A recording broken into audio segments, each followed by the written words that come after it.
You are listening to the Final Say Radio Show, a Rappaport Media production, with your host Brett Rappaport and co-host John Rappaport.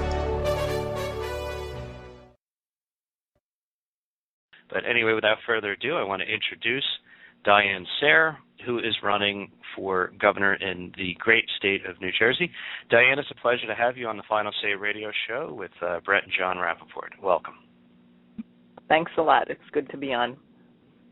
Now, I want to. You're running as an independent, but I've seen a couple of some of your literature says a LaRouche independent. Or is that? Mm-hmm. Could you clarify that? Sure. I'm officially unaffiliated. That's what they call independent candidates in New Jersey. I'm not affiliated with a party. I do want people to know that I am an associate of the very famous political figure Lyndon LaRouche. I've been collaborating with him on different things for 25 years, so that's why I put that, but officially it's unaffiliated. Gotcha. So when did you decide to enter this race, and what were some of the key factors and issues that led you to that decision? Well, I think the thing that really pushed me over the top was the incredible non-response in the wake of Hurricane Sandy. The idea that it's a so-called new normal, that you have to wait months and months for any emergency funding, and that so little was done. And with every catastrophe, there is less and less done, although Christie and Obama were sure to take advantage of the opportunity Sandy presented to go and get their pictures taken in all the right places.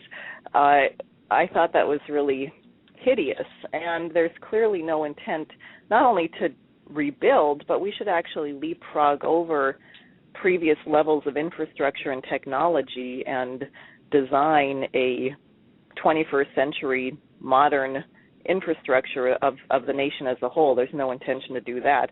And also I knew Christie had his eye on the presidency, and I think that would be a travesty since he is so much like Obama and Bush, who were both disasters.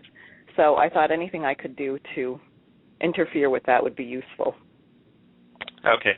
So how does your affiliation with LaRouche, how does that impact your running for the governor's seat in New Jersey, if it does?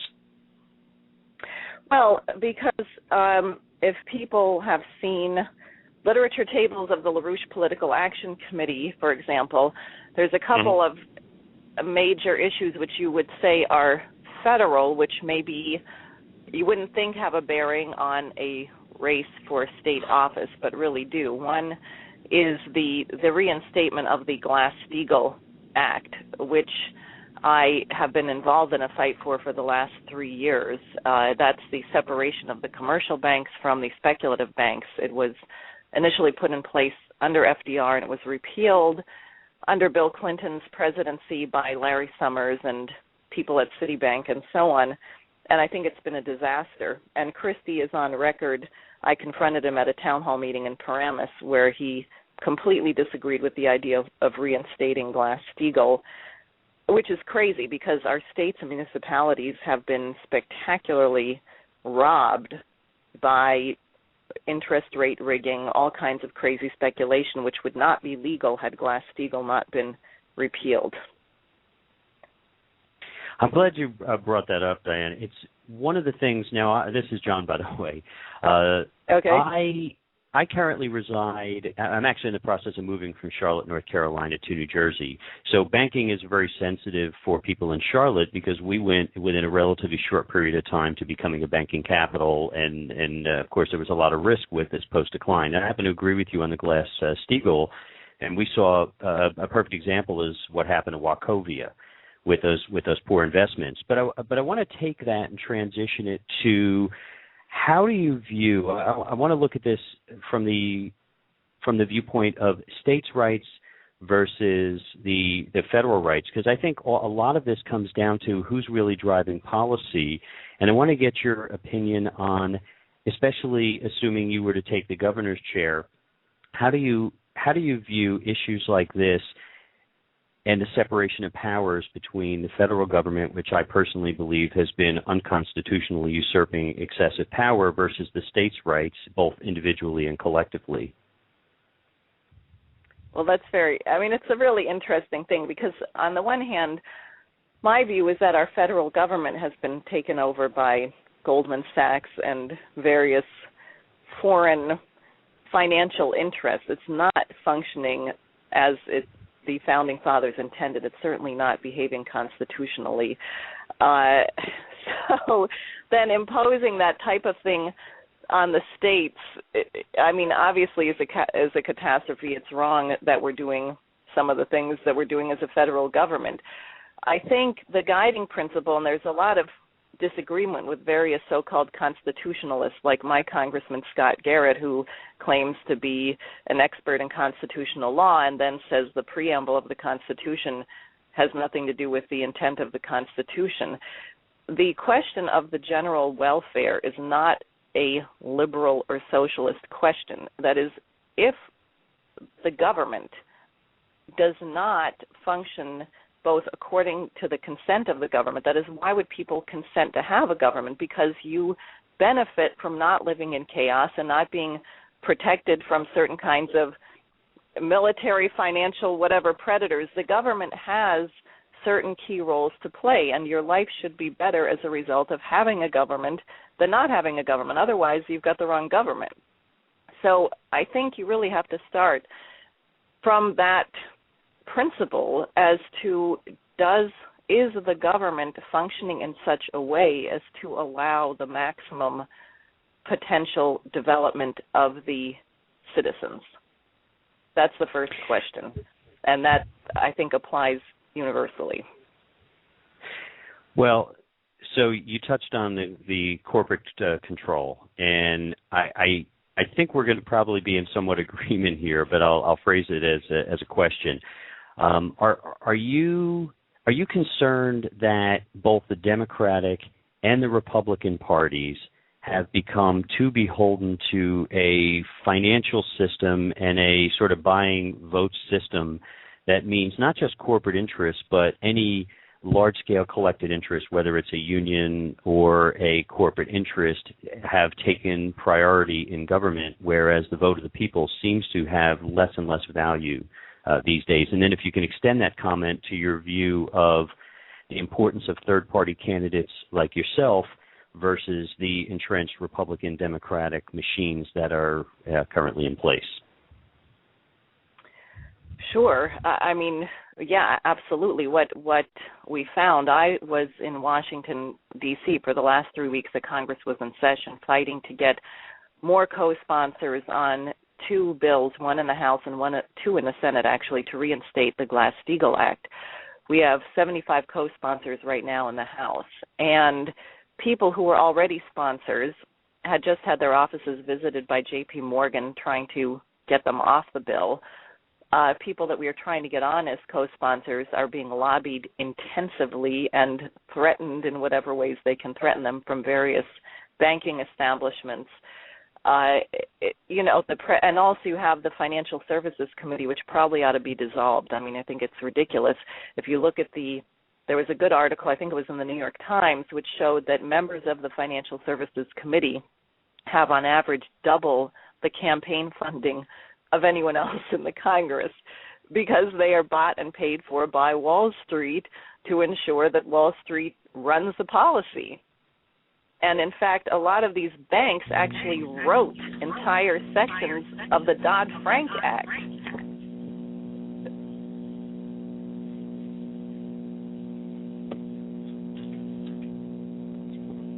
Oh, I'm sorry. Are you still with us? Okay. Yes, I wasn't sure. Okay, I'm sorry. We were getting some feedback. I wasn't sure whose mic that was, so I tried to put mine on mute for a moment. Okay. And then if you would, Diane, I know Brett has some questions for you as well. Could you comment also on the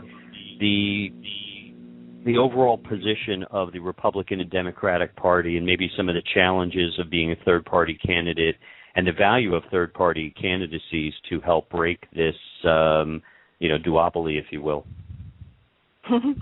Well, one thing, I wouldn't say it's a lost cause. It's interesting to me that Senator Angus King just got elected in Maine as an independent. I think a lot of people are really fed up with the so-called two-party system, and George Washington did warn about this. I also would say one thing I do think it's important to raise, especially in the New York, New Jersey area, is the question of September 11th, not just Benghazi, but September 11th, 2001, which became the pretext for things like the Patriot Act up until today with this dragnet NSA wiretapping. And there are certain aspects of it, for example, the role of the Saudis. I mean, not only do people know that 15 of the 19 hijackers were from Saudi Arabia, but Senator Bob Graham, who was on the joint congressional inquiry into 9/11, is insisting, and the families are insisting, there are 28 pages from their report which detail the role, what's publicly known as Prince Bandar, who was the ambassador from Saudi Arabia under Bush. He and his wife were channeling money through their Riggs bank account to at least 2 of the hijackers in San Diego. That much was allowed to come out publicly. There's more to this. There's 28 pages which under W. Bush were never released, and when Obama came in, he told the families he would release these pages, and then did he not only not release them, he acted to ensure that Prince Bandar has diplomatic immunity so that he could never be questioned on his role in at least supplying material support to the hijackers. Prince Bandar is right now the head of Saudi intelligence. So, I mean, I think this is very ugly and blatant, and I think it also may get at why this Bush faction in the Republican Party, why Romney stopped short of nailing Obama and Benghazi in the last debate, which many people had hoped that he would, and he simply dropped it. So there is clearly an agreement among at least those factions that the truth of this matter not only will not be known, but that makes it available for other terrorist incidents. Diane, if we can, and this is Brett, I'd like to turn our focus a little more towards policies in New Jersey, 2 specific areas, and then we could touch on others as well. I guess let's make it 3.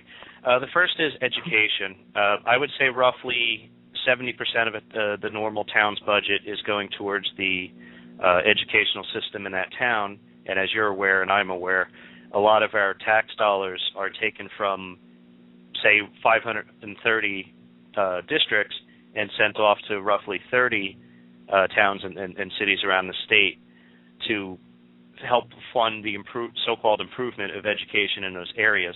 So we have what I would call a funding issue, and it also ties into a property tax issue.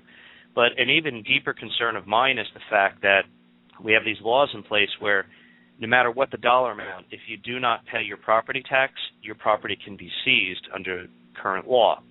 And then the third area I'd love to get into is energy policy, and where do you think New Jersey should be headed? In other words, should we be all of the above with regards to energy? Should we be looking to update and add new nuclear energy infrastructure or natural gas infrastructure? So I'd like to hear your ideas on those 3 areas. Oh, great. Okay. Well, on the question of education, I mean, first of all, Christie has a lot of explaining to do because it was the National Governors Association that launched this crazy Common Core curriculum business. And I don't know exactly where the money is going, but when you have these things like Zuckerberg of Facebook giving Newark $100 million of Facebook stock for charter schools, or what I learned in Camden, I was involved, I went to several of the hearings down there where the state is trying to fully take over the schools. They already have had a state monitor for 9 years, and the school board is no longer elected. It's appointed by the mayor.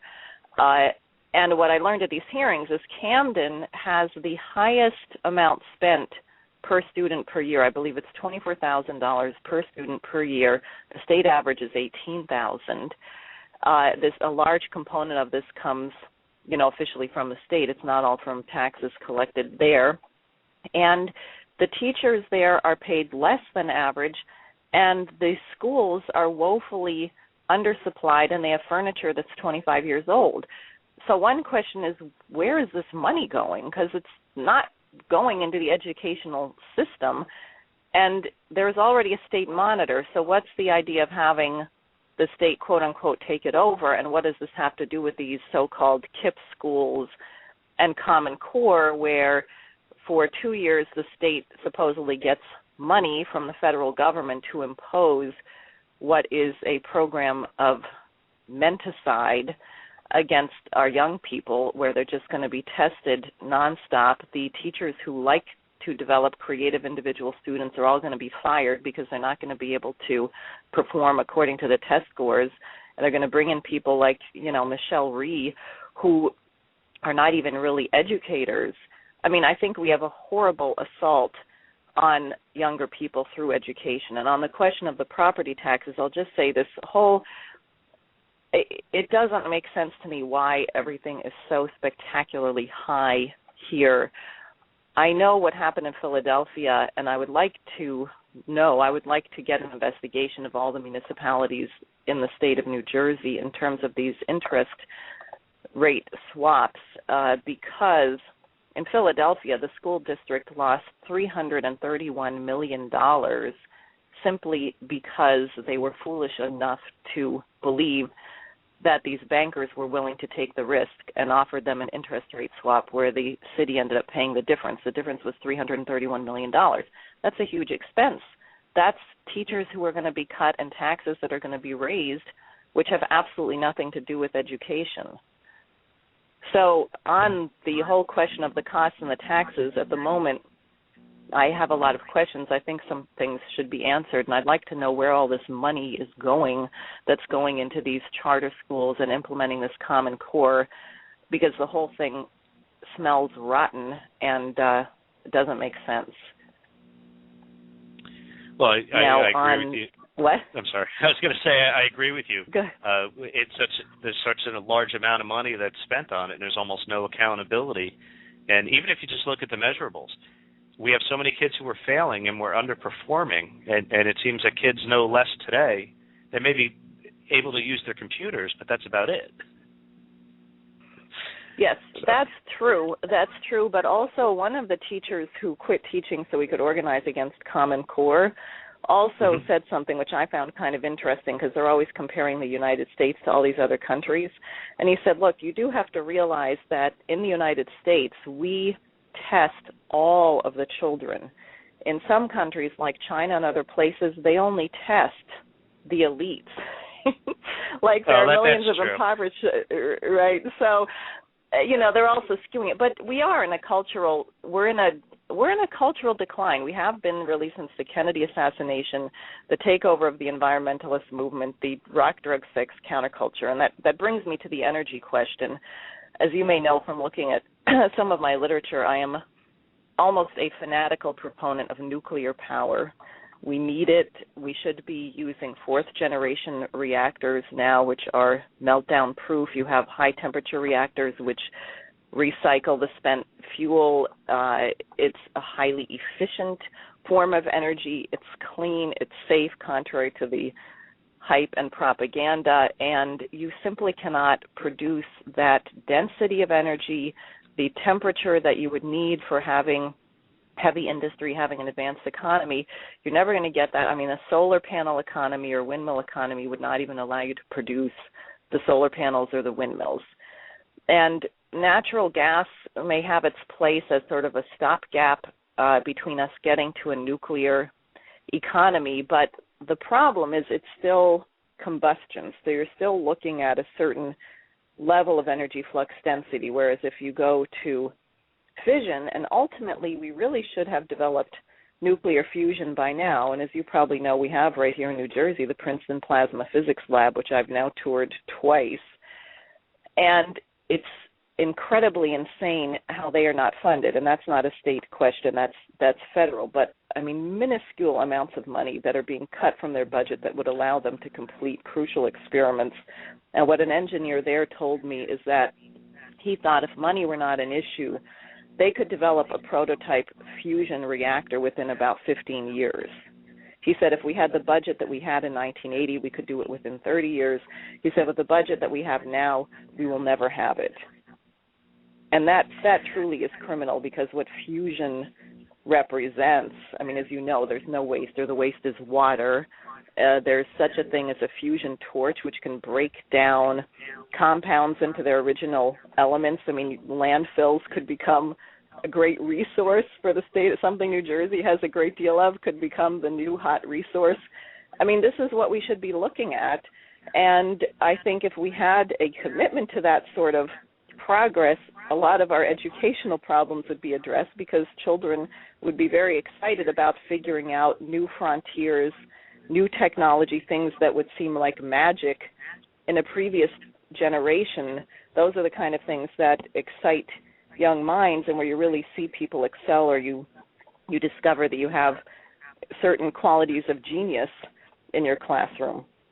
Absolutely. Diane, I agree with you, but my background includes a lot of extensive work in the utility sector, and I'm very sensitive to this issue.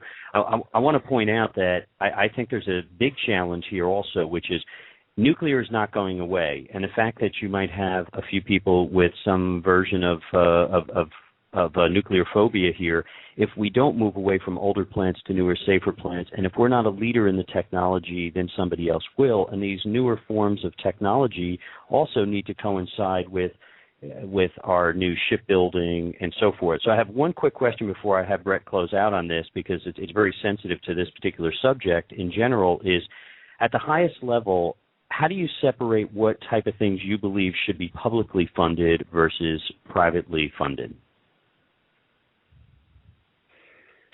Well, I think it's useful to look at what FDR did, because if you want to do something that's really big, you're not likely to get a private funder.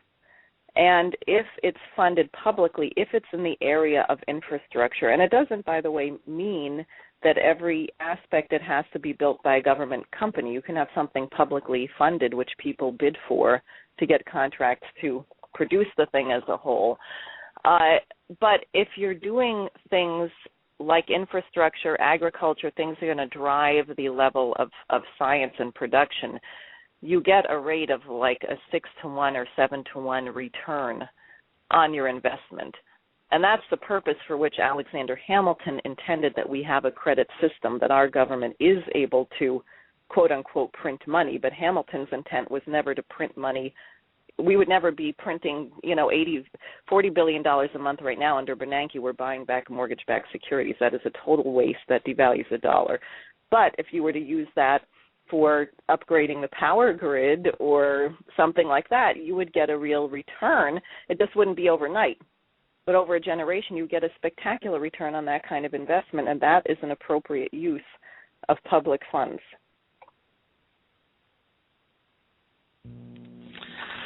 Yeah, all interesting things.